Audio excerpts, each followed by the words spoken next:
हम दोनों चाय के दीवाने थे। उसे ठंडी चाय पसंद थी, मुझे गरम। वो अक्सर कहती थी कि तुम हमेशा गरम चाय पीते हो। मैं तुम्हारी ये आदत बदल दूंगी। मैं हंसता और कहता, जिसे शिद्दत की मोहब्बत होगी वही अपनी आदत बदलेगा।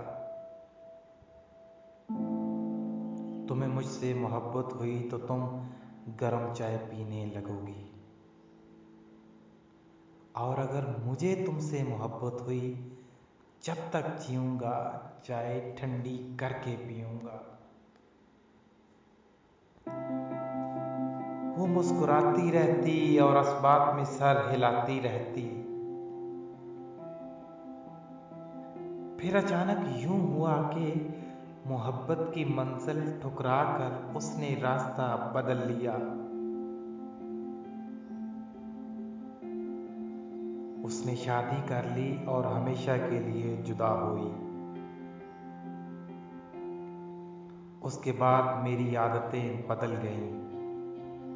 अब मैं अपनी जिंदगी नहीं जीता,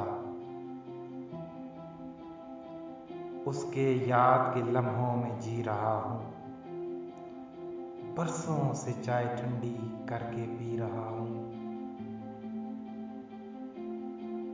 आज बरसों बाद उसे उसके शोहर के साथ बाहर चाय पीते देखा। बज़ाहिर तो किसी और के साथ हंसती जी रही थी, लेकिन वो असल में मेरी जिंदगी जी रही थी। बेख्याली में लेकिन भाप उठती गर्म चाय पी रही थी।